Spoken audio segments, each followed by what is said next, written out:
Hey there, Yadi here. If you've been following me since I made this channel, you probably know me for my giant paper flowers and also that I used to sell the templates as well. Sadly, I stopped selling these templates long ago, but one continuing question I get in my inbox is if I will ever be selling my templates again. Unfortunately, no, but today I will show you how to make them yourself. No Cricut machine or fancy tools needed. You will need 2 sheets of copy paper, a pencil, scissors, and French scissors. These are optional. They are not necessary, but they can make one task easy, and I'll show you how later. By the way, I'll have all items in this video linked in the description box in case you're interested. Fun fact, I've had these French scissors since 2016. You will also need a cardstock thicker than your copy paper. Take 1 sheet of your copy paper and fold it in half.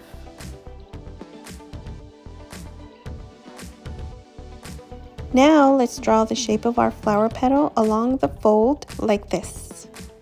You can draw any shape of petal you'd like, for example, a much more simpler one like this one, but I stuck with the scalloped edged petal. And now let's cut along our pencil lines to see how our petals turned out.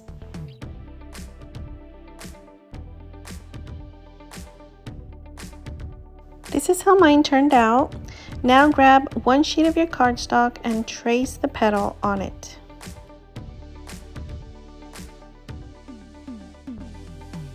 Put that beautiful tracing aside, and now we are going to repeat these steps, but this time we will make a smaller petal like so.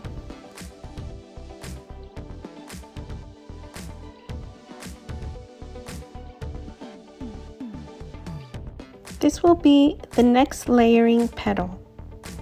And again, just like the previous one, trace and cut.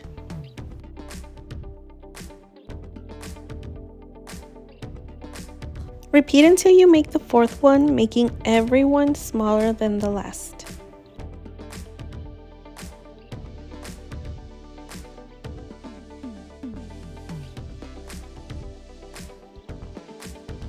Once we have all 4 petals traced onto our cardstock, it's time to cut them out. And you have just created a beautiful flower template. Now we're going to make a leaf template because what's a flower without its beautiful foliage? A sad and lonely flower. And we don't want that.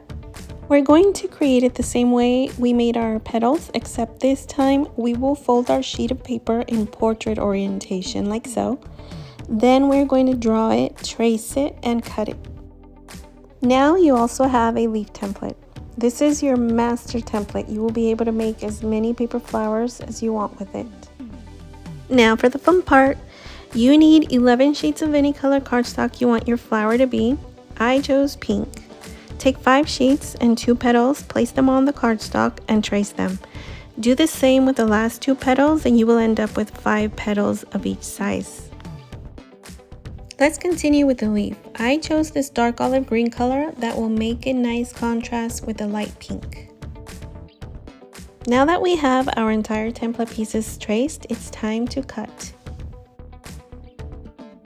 Now that we have all of our flower pieces, we are going to cut a slit on the bottom part of our petals like so, and this will later help us give them some dimension.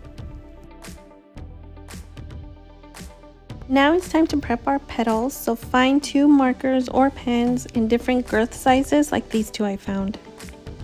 To prep the petals, start with the largest size and use the thicker marker to start curling its edges. It should look like this. For the leaf, we are going to fold it down the middle. I use a ruler to help make the fold as straight as possible. Curl the edges for the leaf as well.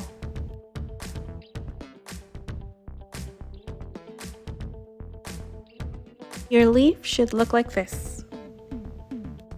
Next, you will need glue sticks and a glue gun. Let's start with the largest petals. We are going to glue and overlap the slits we cut onto them earlier. This will give them a bit of dimension. Do the same for all of them. Now that we have all of our petals ready, We will need a base to glue them on. Grab your last sheet of cardstock in the same color as your flower and make a circle about 6 inches in diameter. I'm using a small foam bowl to trace mine.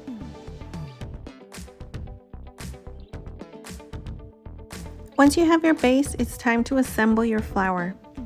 Always start with the largest petals and glue them on first.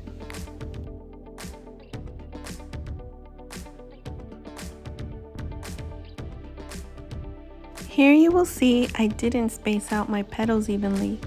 If this happens to you, don't worry because we will be covering that space with the rest of the petals. Glue your next set of petals slightly below the last and start by placing it between the last 2 petals. This is what I meant when I said we would cover the spaces in between the large petals.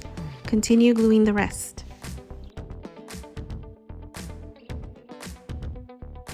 Now it's time to make the stamen.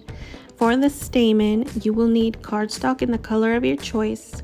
I chose this bright yellow goldish color by the Recollections paper pack called Citrus. You're going to fold your sheet in half to guide where you will cut to make 2 pieces. Then fold those 2 pieces in half. Take your scissors and cut a fringe on the side of the fold without cutting all the way through and leaving about 1/2 inch. If you have fringe scissors like these, use them to make this part easier and faster. Fun fact, I've had these fringe scissors since 2016. Then you're going to gently open up your strips like this. We're going to fold them over and glue the edges together.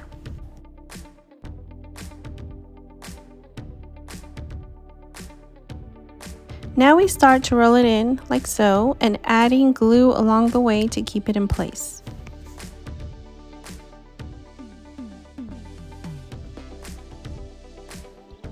Here I realized 2 strips was not enough because I feel my stamen is too small for my flower.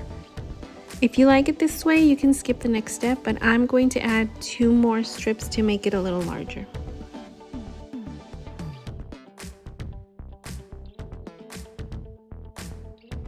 There you go. Now let's fluff it up and try it on. Once you're happy with it, glue it right in the center. There she is, but I feel like she's missing something. Now let's find a place to add your leaf. Flip your flower upside down and choose where you want to place it and glue it on. I like to hide mine underneath the base for a clean look on the back as well. And there you have your giant paper flower. You can make a bunch of these in different sizes to make a flower wall for a baby shower or a wedding. The possibilities are endless. But how exactly do I hang these up, you might ask? The first way is to use these clear push pins to hang them indoors. Just hide it behind your petals and pin them right into your wall. The second option is this double-sided foam tape for crafts. Stick a couple of strips of this on the back of your flower and then stick them on. This foam tape will not ruin your paint. Third option are these adhesive dots from the dollar store. These will not harm the paint on your wall either. The fourth option is this heavy-duty Velcro. Do not use this indoors on your wall because when you decide to remove them, it will peel off along with your paint. It will ruin your wall. I recommend using this Velcro on a brick wall outdoors or a wooden arc made solely for this purpose. This is what it looks like. The grip on this thing is insane. Once you stick these flowers on with this stuff, they are not going anywhere. The box even has a convenient dispenser on the side so you can measure and cut the size you need. I hope this tutorial was useful for those wanting to DIY your own paper flowers. If you have any questions, let me know in the comments. Thanks for watching.